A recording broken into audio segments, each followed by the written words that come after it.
Magandang araw mga giliw po naming taga-subaybay. Welcome po sa panibagong episode ng Expositors Edition where we preach the Word in all its simplicity, in all its practicality, in all its authority.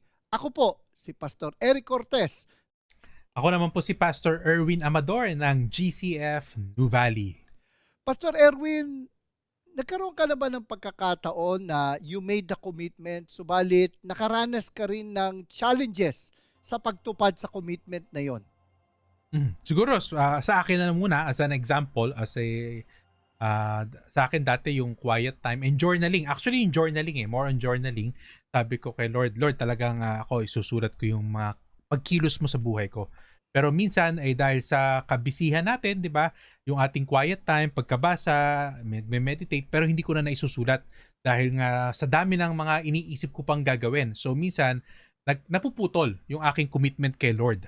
So pagka naputol 'yan, matagal na panahon bago ko maibalik ulit. At alam ko naman na yun ay pagkukulang ko kay Lord na dapat ay tuparin ko yung aking commitment sa Kanya. Yan, at sa atin namang mga tagapakinig, meron po bang pagkakataon na you made a commitment to obey the Lord in an area of your life, pagkatapos po ay dumaan po kayo sa matinding hamon? Halimbawa, nagsimula ka ng business, nangako ka sa Panginoon na magbabayad ka ng tamang tax, Mhm. magbibigay ka ng tamang sweldo. Subalit, Mhm. maraming mga naging hamon financially ang iyong business. At ngayon, parang iniisip mo, patapos na yung taon, para bang to recoup your losses, para Mhm. mabawi mo yung mga Mhm. nawala sa'yo. Nag-iisip ka, magde-declare ba ako ng tamang tax? Babawas ba ako ng pasweldo sa mga tao ko? At doon natin makikita ngayon na susubok yung commitment mo to be a Mhm. good steward ng mga ibinigay ng Lord sa'yo. At dito, Ayan. Pastor Erwin, anong aklat ang akmang-akma sa ganyang sitwasyon? Yan, dito natin yan makikita. Ay ang lesson na yan kay Prophet Haggai.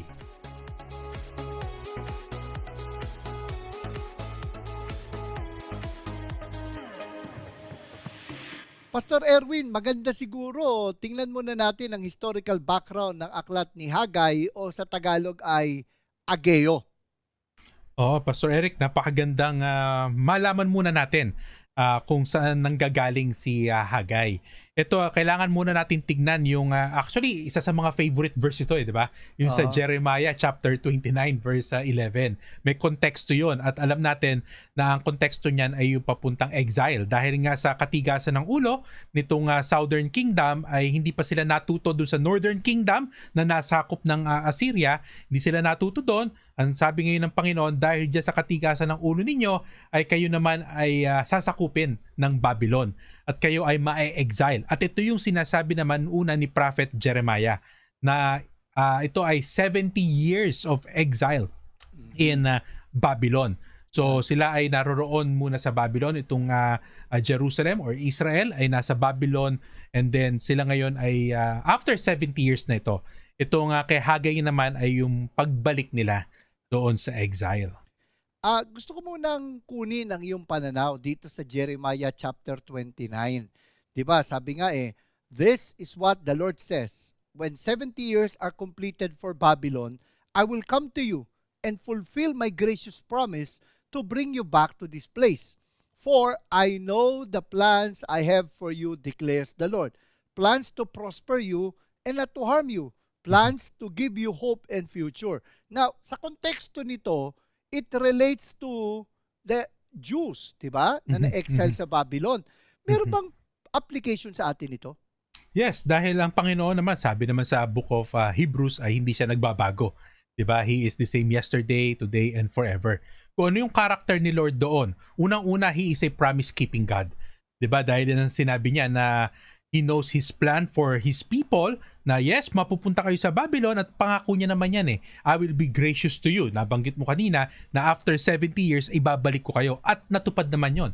So yan ang unang-una nating makikita na karakter ng ating Panginoon na hanggang sa ngayon ay pwede nating panghawakan. He is a promise-keeping God. So, kapag may naririnig kang Christian na kino-quote itong verse na 'to, hindi yung parang gusto mong Yung nakikita natin sa Facebook na may mga Mhm. tao, kino-question yung mga nagko-quote ng verse na ito. Kasi naman, 'di ba, dapat naman din natin maunawaan, ang Old Testament may principle ka pa rin naman diyan na makukuha para mai-apply natin sa ating panahon ngayon. So hindi naman porket kinote ko 'yan ay para bang hindi na natin alam yung konteksto na hindi mo na pwedeng i-quote yung Bible verse na 'yan. Dahil pa nagkataon, lahat ng nasa Bible mukhang hindi na applicable sa atin. Oh, lalo na yung Old Testament. Tanggalin na natin yon. New Testament na lang tayo. At alam naman natin, when we say scripture, buong Bible yan. Old and New. Sa akin, masasabi ko, nung pinreach ko to, sinabi ko na kung paanong ang Diyos ay naging tapat sa kanyang mga pangako sa Israel, ganoon din naman ang Diyos ay magiging tapat sa atin. Hindi ka pwedeng maiwan, 'di ba, doon sa mundo ng writer. Kailangan maitawid mo 'yan sa pangkasalukuyan. Kumbaga, from the then and there, Mhm. di ba? Noon, Mhm. doon, dadalin mo ngayon ang principle dito ngayon.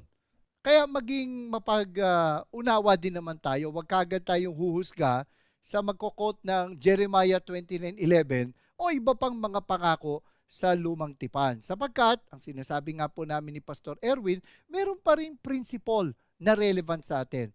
Mula sa time-bound, ay titingnan mo yung timeless principle at Mhm. pag-aaralan natin paano to magiging timely word sa Mhm. ating panahon ngayon. Yan. Kagaya nung Jeremiah 29:11, malaki ang ano niyan, 'di ba? Link ngayon 'yan dito sa Haggai at ilang taon ang lumipas, 'di ba? Yung sinabi ni Jeremiah 'yon at ito ngayong kay Haggai, pero ito yung katuparan. O actually, sa Daniel chapter 9, mababasa natin, nabasa ito ni Daniel at Mhm. nag-compute siya at sinabi niya, uy, malapit ng yung 70 years. So nanalangin Mhm. siya sa Panginoon, natuparin ang kanyang pangako at natupad nga that on the 70th anniversary of their captivity, King Mhm. Cyrus of Persia Yan. issued a decree. At yun nga Mhm. yung makikita natin sa Ezra chapter Mhm. 1, beginning Mhm. with verse 1. Ang sabi, in the first year of Cyrus, king of Persia, in order to fulfill the word of the Lord spoken by Jeremiah. Di Mhm. ba? Yun yung in Mhm. Jeremiah chapter 29 verse 11. The Lord moved the heart of Cyrus, king of Persia, to make a proclamation throughout this realm. At ang sabi ni Cyrus, any one of his people among you, may his God be with him, and let him go up in Jerusalem in Judah and build the temple of the Lord, the God of Israel, the God who is in Jerusalem. And almost 50,000 Jews went back Mhm. to Jerusalem. At nung nakabalik na, di ba, sina Mhm. Ezra, 2 years later, they Mhm. started work on the temple. Di ba? Mhm. Grabe yung nangyari nung inilatag nila yung pundasyon ng templo. Mhm. Sabi sa Ezra 3, di ba? Mhm. Sabi, with praise and thanksgiving, they sang to the Lord. He is good, His love to Israel endures forever. And all the people gave a great shout of praise to the Lord because the foundation of the house of the Lord was laid. Now, Mhm. many, sabi rito, but many of the older priests and Levites and family Mhm. heads who had seen the former temple. Yung former Mhm. temple, pastor, Mhm. ito yung kay Solomon. Solomon. Gaano ba Hmm. kaganda yung templo ni Solomon? Ay, talaga namang walang katulad 'di ba? Pagka may mga bumibisita noon diyan sa Jerusalem ay talagang kumbaga sa ano tawag natin ngayon, napapanganga ka na lang Mhm. sa ganda at mga ginto, 'di ba? Kumbaga yun yung mga palamuti diyan. Ang Sa, mga ginto, sa pilak, daming 'di ba? araw Hindi ng biro, ginto nung hindi panahon biro. ni Solomon, naging karaniwan ng pilak. Mhm. Siguro pinagtatanching lang ng mga bata pag naglalaro sila ng Talagang hindi biro yung ganda, 'di ba? well, sabi Ng nga Solomonic Temple. malayo pa lang yung Queen of Sheba, sa malayo pa lang Mhm. nakikita yung parang nagniningning ang Mhm. Jerusalem dahil sa temple ni Ginto, 'di Solomon. ba? Mhm. Ngayon nung nilalatag nila yung foundation, sabi ng sabi sa Ezra chapter 3 Mhm. verse 11 to 13, but many of the Mhm. older priests and Levites and family heads who had seen the former temple wept aloud when they Mhm. saw the foundation of his temple being laid. Naiyak sila Mhm. kasi na-imagine nila yung dating templo, ngayon ito yung tinatayo nila. Di nila siguro ma-imagine kung may Mhm. tatayo ba nilang katulad noon or Mhm. iniisip nila, sa wakas, maibabalik natin yung templo. while many others shouted for joy. No Mhm. one could distinguish the sound of the shouts of joy from the sound Mhm. of weeping, because the people made so much noise and the sound was heard far away. It was Yan. such a great So, event, no? naitayo, 'di ba, yung pundasyon. Yung Doon pa lang sila. pundasyon. Nandun pa lang sila. Subalit sabi nga doon sa pagpunta mo naman sa chapter 5 ng Ezra ay makikita mo na may mga opposition. Diba? Yan. Kagaya rin naman yan, kasabay din niya kay Nehemiah, 'di ba? Kay Nehemiah naman kasi yung walls of Jerusalem, may mga opposition din. So dito, pagdating sa temple, meron ding nag-oppose. Ayaw, kumbaga sa ito yata yung mga Samaritans na sinasabi ng mga, sila yung nag-oppose at talaga namang humingi pa ng sulat yan eh. Sa hari. Nagpadala sila ng sulat sa hari para lang, tawag natin sa panahon ngayon, TRO. Diba? Temporary Restraining Order. Wag lang muna matuloy. Kaya Yan. lahat yung mababasa po nila yan sa Ezra chapter 4 onwards. Mhm. Kasi nga inakusahan sila na the rebuilding of the temple was an act of rebellion, kaya nagkaroon ng restraining order or cease Mhm. and desist order, Mhm. no? Mhm. At kaso hindi temporary, pastor, kasi for about 16 Bagay. years 16 years. Okay. the temple remained unfinished. Yes, kaya doon sa Ezra chapter 16 verse 14, nung binanggit ni Ezra doon na na-rebuild, hindi po yan. Para kasi pag binabasa ko to, kanina nga parang yung chapter 5, chapter 6, parang kinabukasan lang gano'n na-rebuild eh. Pero 16 years ang lumipas dyan. 16 years the bago temple na-rebuild. remained unfinished. Mhm. Ano ang danger kapag ang isang building na kinoconstruct ay natigil ng matagal? Unang-una, it will entail cost. 'Di ba? Malaki yung cost na nawawala. Kagaya niya kay Hagay, 'di ba, natigil siya sa kanya 16 years. 16 years at maaring nasa isip nila, parang saka na lang natin gawin ito. Mukhang hindi natin Parang- magagawa ito sa panahon na Mhm. ito. Mukhang wala pa sa timing.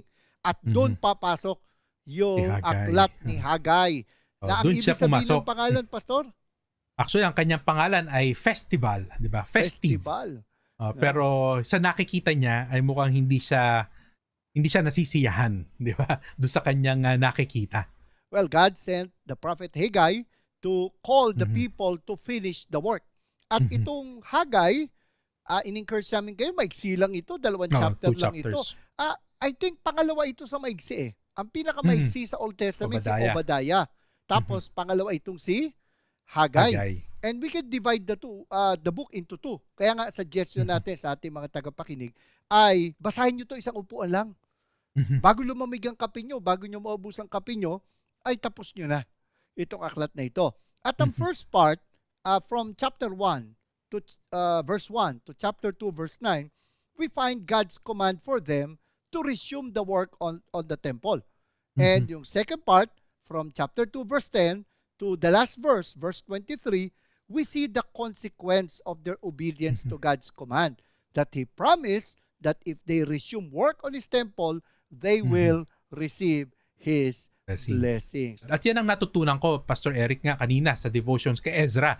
Na nung nagkaroon ng opposition, kailangan makita natin that God, pinadala niya si Haggai at si Zechariah, silang dalawa, that doon ko nakita yung the word of God will bring encouragement to us. Na si Lord pa rin na magsusupport sa atin through His Word at He will be the one who will sustain us. At yan ang palaging paalala ko na lang. Noong mga panahon na yon, balik kami sa Word of God. Lagi ko na lang pinapaalala sa kanila na, alam nyo, yan si Lord ang nagsabi sa atin yan, tatapusin ni Lord yan. Magtiwala lang tayo. Kumbaga talagang wag lang let us just continue to be faithful because God is faithful. He will remain faithful to us. At tunay nga, Pastor Eric, sa ngayon, tuloy-tuloy, matatapos na yung phase 1. Diba? At yan naman talaga ang target namin, sa matapos muna yung phase 1. And looking forward to the blessing, kumbaga, ng building. Pero malungkot, no? Kumbaga, before that, for those 16 years, na-discourage na sila at walang leader na nag-rise up at that time muna na sinabi na tuloy natin ito, wag tayo mawalan ng tiwala sa Panginoon. At ang malungkot, nagkaroon ng misplaced priorities ang mga tao. Mhm. Kung kaya't mababasa nga natin, 'di ba? Makailang ulit na binanggit sa Haggai, 'di ba? Nandun nga ang unang-una doon sa verse 5 ng chapter 1, consider your ways. Sapagkat sabi nila, the time has not yet come for the Lord's house to be built. Di ba? So, kumbaga para sa kanila, ayan na yung kanilang mga excuses. Dahil nga nakikita nila, wala di ba? Paputol-putol lang gawa. Siguro hindi pa time ni Lord. Ito Di ba? pa. At ganyan din naman tayo minsan eh. Ito pa. Siguro hindi time. Yung temple ni Solomon, napakaganda. Kaya That mahirap was sundan. destroyed almost 90 years ago, kumbaga. Mhm. And sabi nila, baka sinasabi nila we want to build something like that. The Lord Mhm. deserves the best. Kaya lang, we cannot afford it at this time kasi yung economy down. Down. Diba? Tama. At, Kasi kababalik pa lang eh. Di ba? Bumalik pa lang sila from exile. So, anong expect mo sa lupain nyo, di ba? At ito yung sinabi ni Haggai sa Haggai chapter 1 verse 6 at saka chapter 2 verse 16. You have planted much but have harvested little. You eat but never have enough. You drink but never have your fill. You put on clothes but are not warm. You earn wages. Ito only to put them in a purse with holes in it. When Parang anyone timba na butas yan, di ba? Yan butas yun na eh. bulsa. When anyone came to a heap of 20 measures, there were only 10. When anyone went to a wine vat to draw 50 measures, there were only 20. So, maaaring ginagamit nilang katwiran. The economy is not right for such an ambitious building project. However, yun ang ginagawa nilang dahilan, kaya hindi nila tinutuloy yung temple. Pero, Subalit, sabi ni Haggai, yan. hindi nyo kasi Consider inayos your yung ways. templo, consider your ways, kaya kayo nagkakaganyan. Kasi nga, misplaced priority. Kailangan muna nila, dahil ang pinapagawa ni Lord, kaya nga sila pinabalik, di ba? Yan ang task kay Haggai, yung Kay rebuilding the Zerubbabel, temple, oo. di ba? At yung kay ano naman, kay Nehemiah naman kasi yung Walls. rebuilding the walls, di ba? May pinapagawa si Lord sa kanila eh. Pero ang dami nilang dahilan. 'Di ba? So ayaw, kumbaga at the end of the day, pag tinignan ko lang 'yan, 'di ba? Para lang may application sa atin, disobedience eh. Ayaw mo sumunod doon sa pinagagawa sa ni Lord. Naalala ko yung sinabi ng isang discipler ko, si Pastor Jesse Dedel, na sumalangit na. Ang sabi niya lagi sa akin, delayed obedience is disobedience. Ayan. So makikita ngayon natin dito, 'yan ang unang application sa atin, 'di ba? Misplaced priority, 'di ba? Kapag hindi mo talaga inuna si Lord, ang susunod niyan, makikita mo na yung life mo eh, life of disobedience. Alam mo, ang mabigat ito, Pastor. Tingnan mo yung sabi sa verse 4. Haggai chapter 1 verse 4. Is it a time for you yourselves to be living in your paneled houses? Kasi sabi nila, it is not yet the time to build the temple of the Lord. Sagot naman ni Lord, is it a time for you yourselves to be living in your paneled houses while this Magaganda, house diba? remains a ruin? Alam mo, pansinin mo, Pastor, yung salitang paneled houses, sabi dun sa isang commentary, it describes quite luxurious homes, wooden panelings or plaster that covered the walls, and possibly the ceiling also seems to be in view. At ito pa, there seems to be a possibility that the material used doon sa bahay, sa mga bahay nila, dapat pala yun ang ginamit doon sa temple. Ninakawan pa ang Panginoon. Yan nga, 'di ba? Kumbaga, inuna ang sarili. Yan. Ayan, yan ang makikita natin dito. Siguro tao, 'di ba? Talagang ganyan, selfish.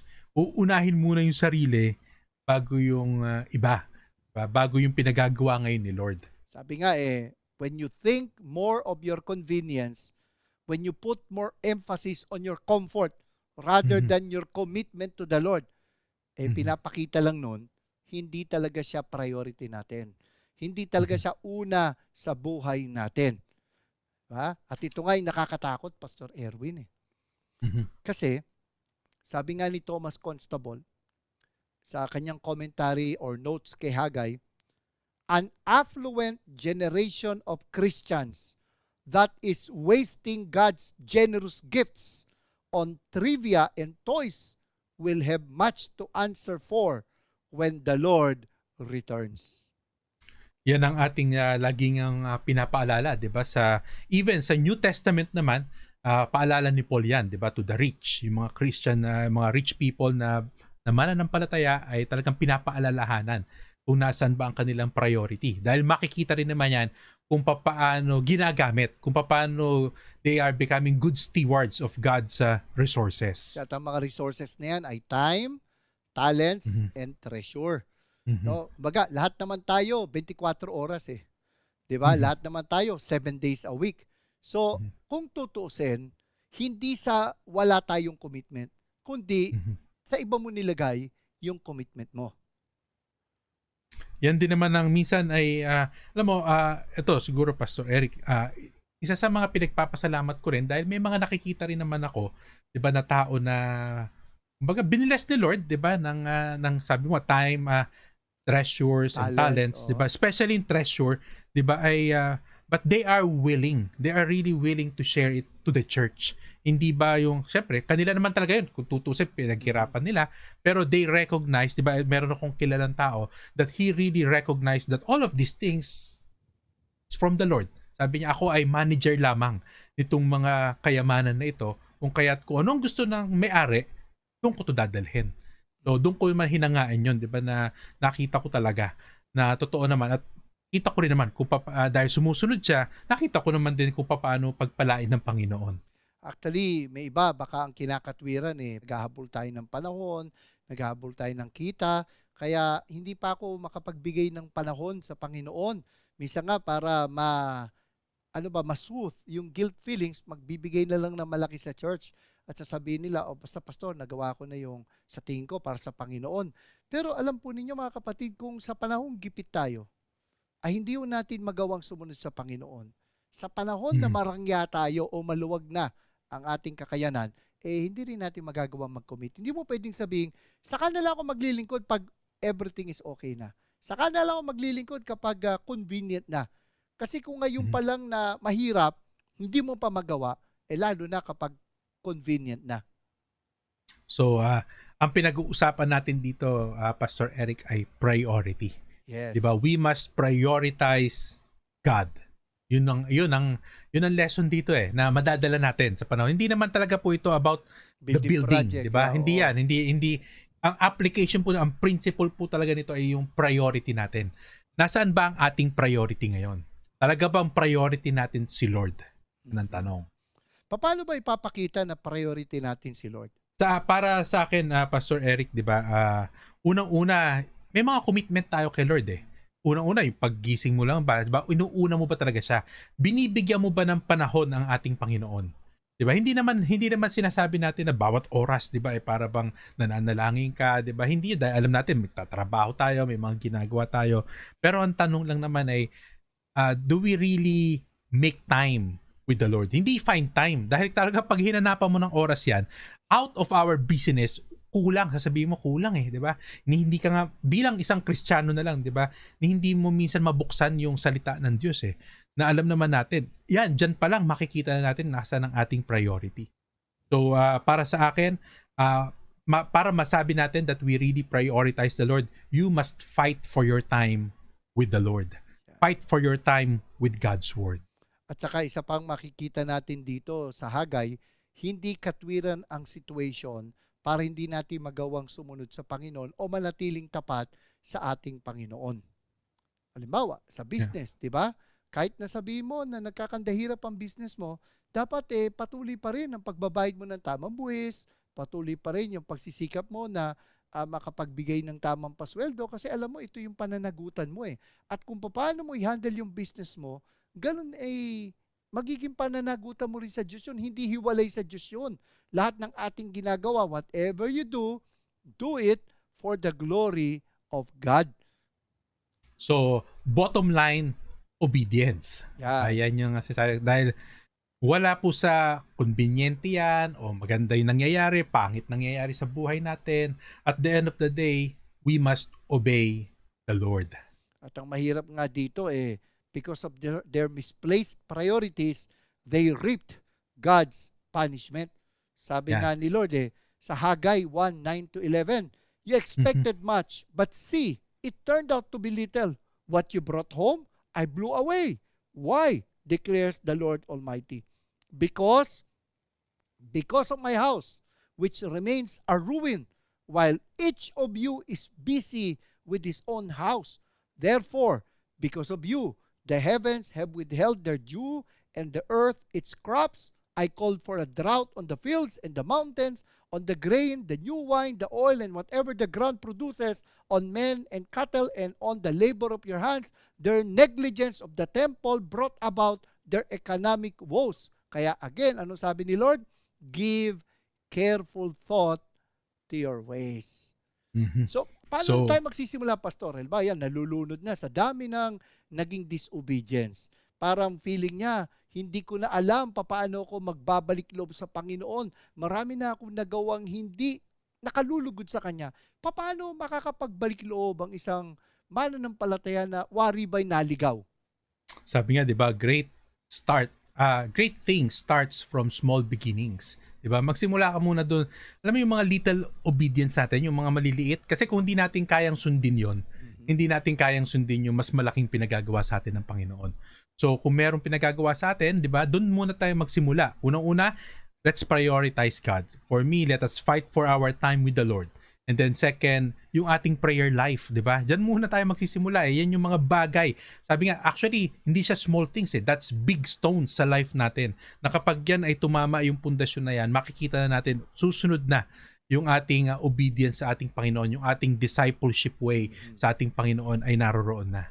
Dahil sabi nga sa Matthew chapter 6 verse 33, seek first His kingdom and His righteousness, and all these things shall be added unto you. Yan, nung sinabing give careful thought to your ways, ang sinasabi doon, set your heart upon your way. It is an injunction calling for utmost degree of reflection and attention. So, nananawagan tayo sa ating mga taga-subaybay na nakaka-identify sa dinidescribe namin na sitwasyon ng mga Hudyo at that time. Let's take a hard look at our priorities. Let us look at what we really value in life. Kasi our priorities show what we value. Alam mo, Pastor Erwin, yung common mentor natin, si Dr. Rames Richard, meron siyang sinabi, people do not what they say they believe. They do what they value. So, ano po yung binavalue natin? Katulad na sabi ni Pastor Erwin, pinapahalagaan po ba natin ang ating panahon para sa ating Panginoon? Where do we spend our time, our talents, our treasure? Di ba kapag sinabi natin, I don't have time, sinasabi natin, it's not my priority. Tama, di ba, Pastor Eric? Yun lang yun eh. Kapag kasi talaga, sabi nga natin, kapag gusto, may paraan. Pero kapag ayaw, ay talagang maraming dahilan. At maraming so, palusot. Bottom line, maraming palusot, di ba? So, bottom line, priority. Yeah. Ano ba talaga ang priority natin sa buhay? At after re-evaluation of our priorities, either we repent or we rejoice. Repent if we realize that we have misplaced priorities. Rejoice if we see that we are on track. Pero alam mo ninyo, hindi pa huhuli ang lahat. Sa inyo pong panonood ngayon, nito pong Expositors Edition at narinig nyo po ito at meron pong kurot sa inyong puso, kinakausap kayo ng Panginoon. Ito na yung pagkakataon na tayo po ay magbalik loob sa ating Panginoon. Tatlong bagay lamang, 'di ba, na pwedeng action point natin, 'di ba? Unang-una, again, fight for your time with God and His Word. Second, guard your rest, 'di ba? Kailangan din naman nating i-prioritize po yung ating pagpapahinga. And then yung pangatlo po is revitalize our prayer life. Pastor Erwin, gaano ka-relevant si Haggai sa atin? Kasi isipin mo, minor prophet pa ang tawag kasi maiksi lang, tapos nasa lumang tipan pa. Gaano pa siya ka-relevant sa atin ngayon? It talks about our priority.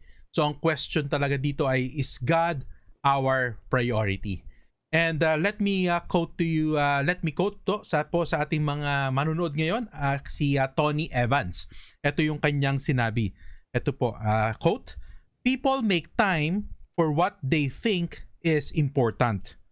At 3 o'clock on Sunday afternoon, for instance, everybody make time to watch football. Sa ating pong konteksto, basketball. Basketball. For 3 hours, people will sit and observe a game. Yet, most routinely claim you've no time to read the Bible, pray, meditate, or even go to church. People want God in a 911 or emergency situation. But then, they don't want Him between the invocation and benediction. End quote. Napakaganda nung kanyang sinabi. It really talks about our priority in life. Yeah, kasi tayo, we want to enjoy life on our own without God meddling in our affairs. But God is not a plug-in. God should be our utmost priority. Ito nga, 'di ba? Unang-una sabi nga natin, magkasama 'yan 'di ba, yung kay Ezra dahil nabanggit nga, 'di ba, nung una nga nakita nila dahil sila yung na-task pala na unang-una na mag-rebuild ng temple. So nandun din sila kay Ezra. I think Ezra chapter 5 nabanggit dun si Haggai. Nasabi nga natin na nandun ang pundasyon, nagsisimula na, subalit yung sabi mo nga napaiyak sila. 'Di ba, dahil nga yung glory nung Solomon's temple ay napakalayo. Kumbaga, malayo yung itsura. Malayo perhaps yung laki rin, at yung itsura ay malayo dito sa sa rebuilding the temple dito sa kanila, dahil ito ay giniba na nga or sinira, 'di ba, ng mga Babylonians. Oo. Well, nakita natin na the Lord challenged the people to resume work on the temple. Yun nga lang, sinasabi nila, the time has not yet come for the Lord's house to be built. Kaya sumagot ang Panginoon through Haggai, is it a time for you yourselves to be living in your paneled houses while this house remains a ruin? May mga panahon, Pastor, na we think the same way, di ba? Na it's always time for ourselves, but not for God. God can wait. Diba? He would understand. Parang lagi na lang Diyos na nagbibigay, no? Kaya nga minsan, di ba, talagang tama yung sinabi mo kanina na hindi lang naman siya dapat plug-in eh. Dapat siya yung priority. At kanina, sinabi nga ni Tony Evans, minsan, naaalala lang natin si Lord kapag may emergency sa buhay natin. Na hindi natin, gusto lang natin siya na parang nandyan lang siya sa tabi-tabi, pero dapat siya talaga yung nasa gitna ng buhay natin. We complain when the worship service goes overtime. Pero we don't mind when a basketball game goes overtime. Tuwan-tuwa pa tayo kapag overtime. Nakapanood pa nga ako 3 overtimes sa basketball. Kalahin mo yun, di ba? Another 15 minutes yun kasi per overtime, 5 minutes. At pero hindi lumipat ng channel yung tao. Hindi, tuwan-tuwa pa sila. Parang mas kaya pa nilang tumagal kung merong pang ika-4 na overtime. Grabe, no? Kaya nilang tumagal ng gano'n, no? Pero sa church, lumampas lang yung pastor sa message, o kaya yung mismong service, lumampas yung oras ng service, may mga maririnig ka na dyan. May mga tumitingin sa relos, di ba? Mapapansin mo yun. Well, buti ganun lang, tingin lang sa relo. Meron akong alam na tatayo talaga yung isang deacon na nakaupo sa mismong harap, titingin sa pastor, tas titingin doon sa relo sa likod, tas titingin uli sa pastor, tas uupo na makikita ng buong kongregasyon. Kung hindi ho magandang ugali yan. Okay na sana yung nasa likod ka di ba? Yung may nagtataas, di ba? Nakakaras ka sa mesenyas. Yan, mas okay na yun. Well, we always find time for our friends or our favorite TV show. We can always adjust a schedule when our boss calls for a meeting. Pero when it comes to church activities, service in the church, we make it appear we are too busy. Alala ko pa, Pastor Eric, yung iba nga kayang tumagal matapos yung isang season, 'di ba? Ngayon sa Netflix, yan na ngayon ang ginagamit natin, 'di ba? Kayang tumagal yung buong season na papanood ng isang upuan hanggang madaling araw 'yon, dire-diretso. Grabe, no? Kaya nga dahil po sa kanilang misplaced priorities, the Lord punished the nation. Sabi nga po sa Haggai chapter 1, basahin ko yung sa The Message. Ang sabi, take a good, hard look at your life. Think it over. You have spent a lot of money, but you haven't much to show for it.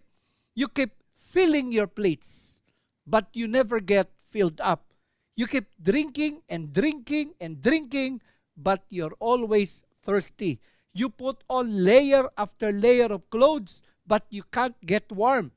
And the people who work for you, what are they getting out of it? Not much.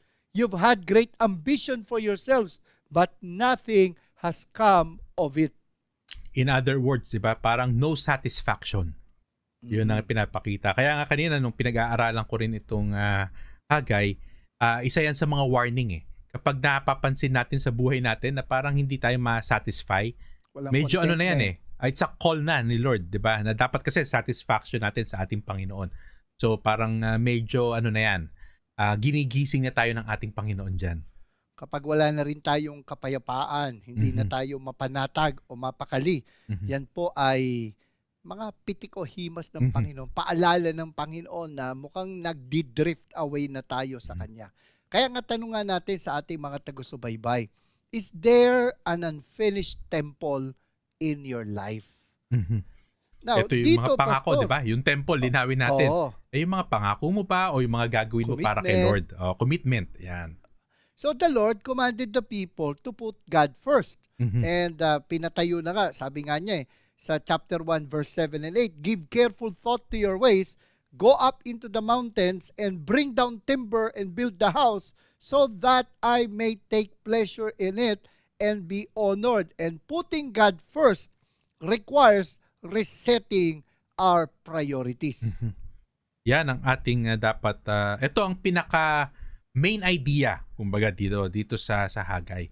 We really know our priorities is, gaya ng ating title, is really God our priority. Yan ang magandang tanong at muni-muniin siguro natin palagi yan.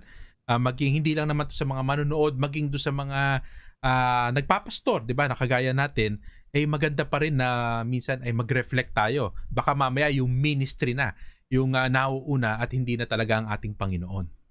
Kumbaga, we are too busy for the kingdom, but we have no time for the king.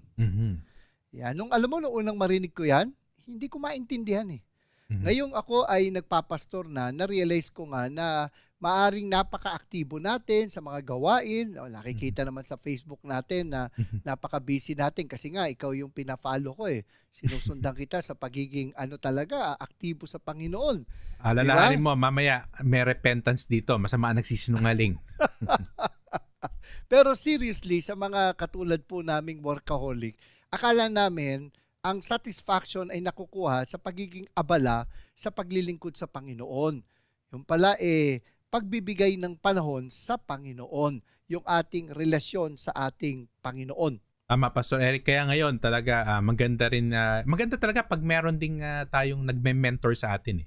Kasi yun ang nagpapaalala. Kaya nga ako ay nagkaroon ng challenge o hinamon ng nagme-mentor sa atin na dapat talaga unahin ko si Lord eh. Paggising mo sa umaga, you really make time for the Lord, hindi para sa sermon preparation or kung ano man yung gagawin, kundi you just spend time with Him. Kaya nandun yung hamon sa akin na 30-day challenge to really journal kung ano yung natututunan sa mga tungkol sa daily readings. Kaya talagang una, di ba, parang struggle yan dahil ang gusto mo agad, ano yung pag-aralan kung ano yung tuturo mo sa Sunday.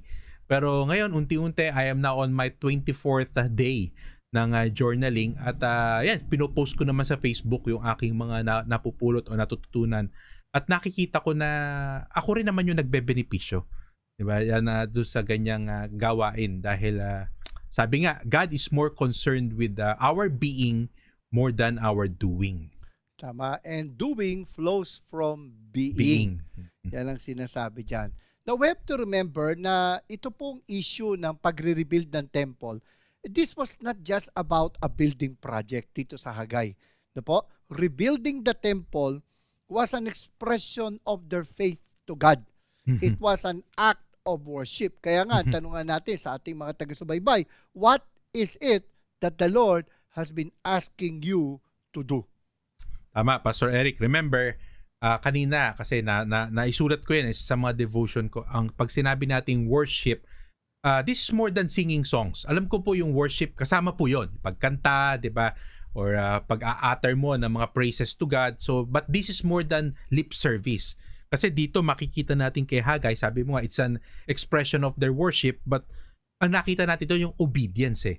Kung paano nila itatayo. Di ba? Hindi naman sila kakanta, hindi sila sasayaw sa Panginoon, kundi magtatayo ng templo. Subalit may napansin sila eh. It has been 4 months. Pag inaral po natin, kasi hindi naman isang upo ang sinulat ni Hagay yan eh. No po? At sinabi nga sa chapter 2 na it has been around 4 months since they started work on the temple, yet they still experience those difficulties.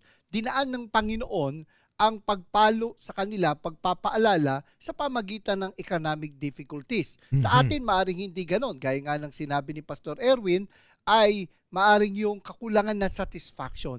Yung para bang ginawa mo ng lahat, para pa rin may kulang, parang empty pa rin, o sa malalim na Tagalog hungkag. No? Yeah. Meron pa rin malaking gap sa ating puso tungkol doon.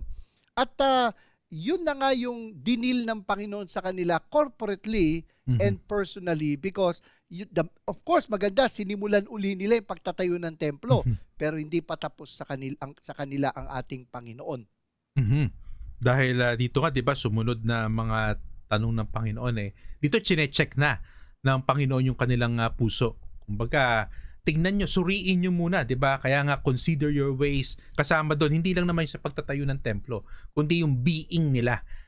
Gusto ng ating Panginoon na mag-reflect sila. Tingnan nyo muna kung ano yung nangyayari din sa inner being, sa mga inner being nila, more than doon sa temple na itinatayo rin nila. Oo, kasi dito sa chapter 2, verse 11 to 13, ito po ang nakasulat. This is what the Lord Almighty says, as the priest, what the law says. If a person carries consecrated meat in the fold of his garment, and that fold touches some bread or stew, some wine, oil, or other food, does it become consecrated? And the priest answered, no. Then Haggai said, if a person defiled by contact with the dead body touches one of these things, does it become defiled? Yes. The priests replied, it becomes defiled. Anong ibig sabihin nito, Pastor Erwin?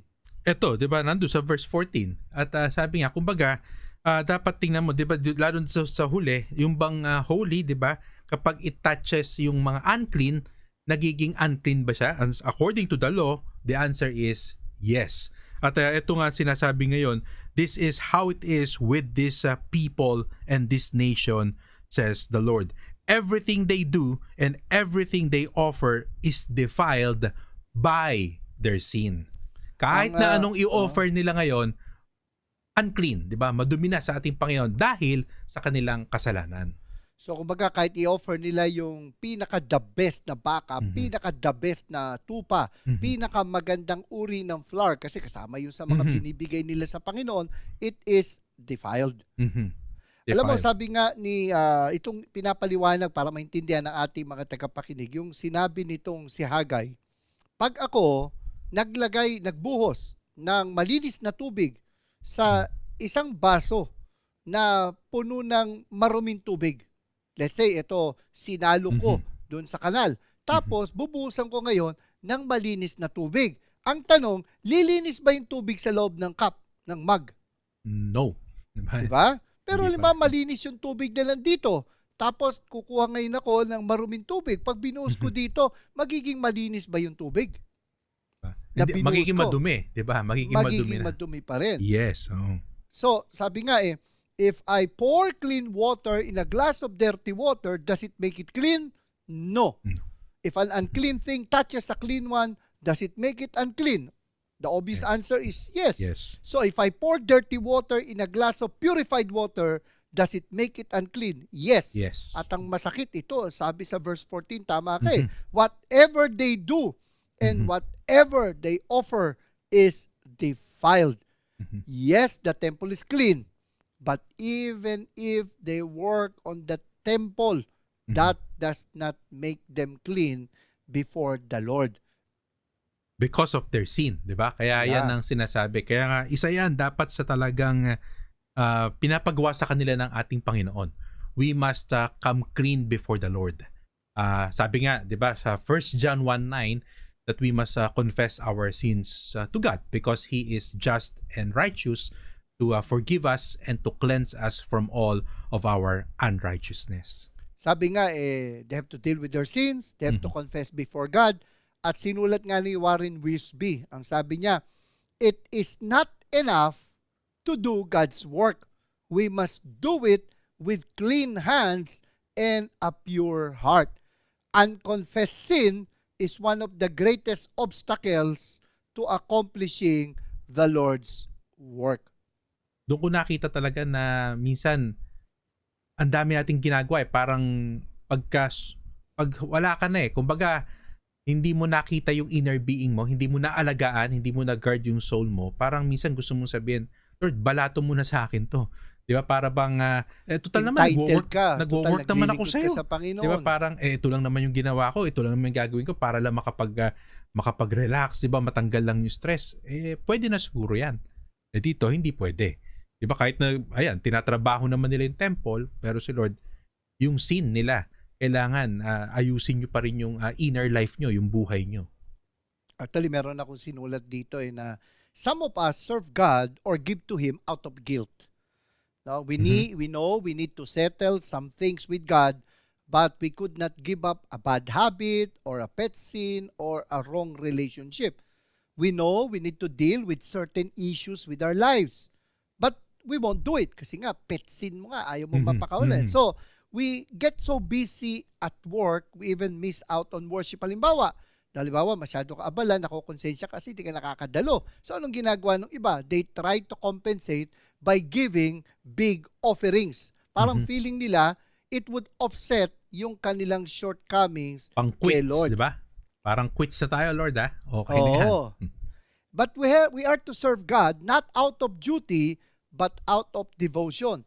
We are not to give to soothe our guilty conscience, but to show gratitude for what God has done in our lives. Tama yan. Kasi yun nga minsan ang sakit natin, 'di ba? Minsan yan din ang tingin natin, duty, 'di ba? Or to compensate talaga doon sa mga ginagawa nating kasalanan, parang tatakpan mo ngayon nung mga ginagawa mo. Total, Lord, dami kong ginagawa sa iyo, papaka-busy ka sa church. Siguro sa context natin ngayon, Lord, tutulong ako, magdo-donate ako dahil kailangan ng church to compensate doon sa ginagawa mong masama, 'di ba? Hindi po yan, hindi lingid sa ating Panginoon yan. Hindi po nako-compensate yan. Kaya dito, itong sinabihan sila ng ating Panginoon, we must come clean before the Lord. We must repent of our sins.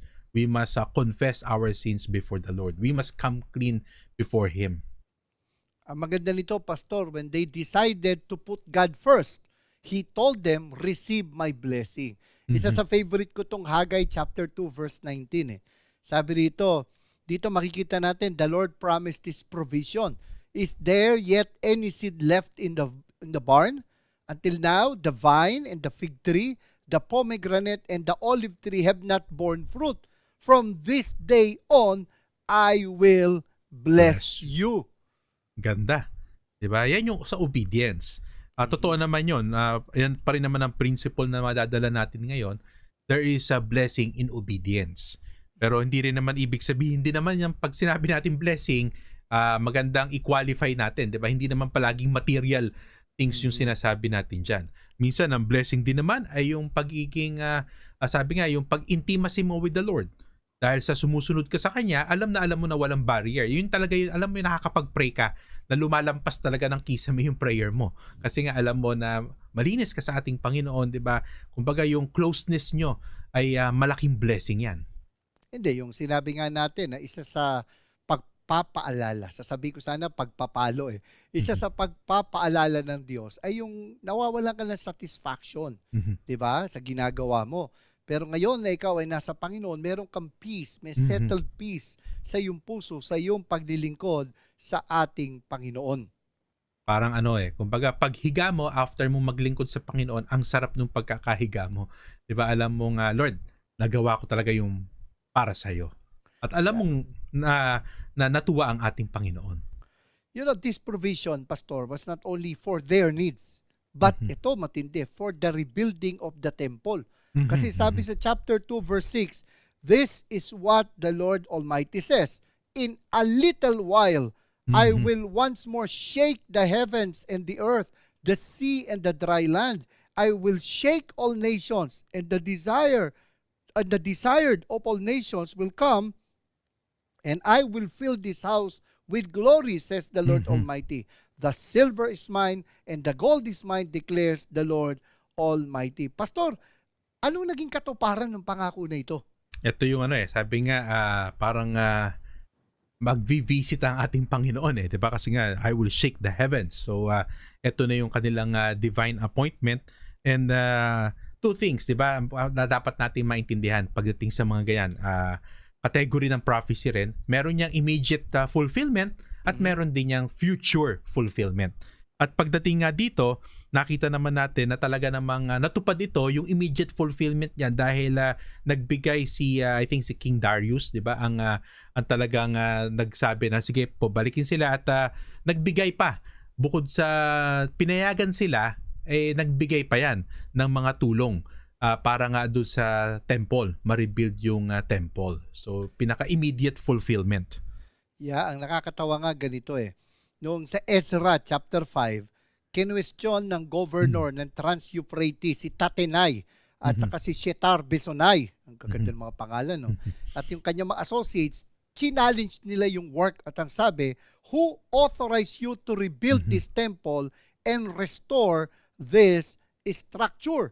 At piniliwanag nga nila na si King Cyrus gave them a previous permission but the work was not finished. At kung ako si Zerubbabel nung panahon na yun, baka nakaka-discourage na kasi yung before nga, persecution stopped the work of God.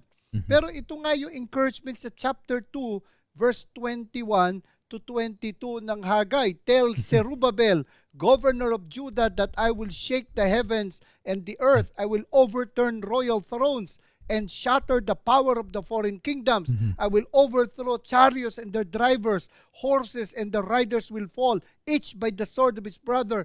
God assured Zerubbabel that he would take care of the enemies of Israel. He will protect them. He will provide for them. At nakakatawa, yung kaaway nila sumulat kay Darius. At sabi, pakicheck nga kung may order in the past. At ito matindi. No, hindi lang sa kinonfirm that there was an order before to rebuild the temple. Ito inutos ni Darius. At mababasa natin ito sa Ezra chapter 6 verse 6 to 12. Abay, sabi ni Haring Darius may utos na. So stay away from the temple. Sabi niya, you and your advisors must stay away from the temple. Let the Jewish governors and leaders rebuild it where it stood before and stop slowing them down. Starting right now, I am ordering you to help the leaders by paying their expenses. Tas sabi pa rito don't fail to let the priest in Jerusalem have whatever they need each day so they can offer sacrifices to the God of heaven.